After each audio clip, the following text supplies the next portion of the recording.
Żvilupp storiku fl-istorja tat-Teatru Manoel. Jitnieda l-ewwel darba da Ballet Chamber Orchestra li ser titmexxa mill-vjolinist ta' klassi, il-Prinċipal Emeritu tal-London Symphony Orchestra, Carmine Lauri. Huwa sejjaħ tnedija tal-orkestra bħala twelid ta' vjaġġ mużikali ġdid, bis-sem ta' mużiċisti ta' fama dinija li wħud minnhom servew bħala mużiċisti prinċipali f'diversi orkestri rinomati. Spjega li l-għan tal-orkestra huwa li jikkomunika l-ispirtu tal-mużika klassika mal-udjenzi. L-Orkestra Nazzjonali hija orkestra kbira ħanejtek, hemm iżjed elementi fl-orkestra, għandek il-woodwind section, għandek il-brass, għandek naturalment il-strings u għandek il-percussion. Bħala Chamber Orchestra aħna qatt ma kellna Malta.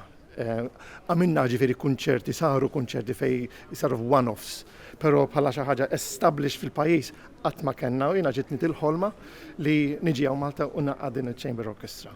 Il-Ministru għall-Kultura, Artijiet u Gvern Lokali Owen Bonici sejjaħ tnedija bħala mument li jirrappreżenta jmur lil minn sempliċement proġett artistiku. Għal l-isem tal-orkestra ispirat mill-Gran Mastru Jean Parisot de la Valette, tnidiet fit-teatru komplut mill-Gran Mastru Viżjonarju Antonio Manuel de Villena, li fl-1731 bena l-ġawra barokka tat-Teatru Manoel. Il-kap eżekuttiv ta' De Vallet Chamber Orchestra, Edward Zamitz, ħabbar li għal-ewwel staġun hemm ippjanati 4 kunċerti f'Ottubru, f'Novembru tal-2025 u f'Rar u Ġunju tal-2026.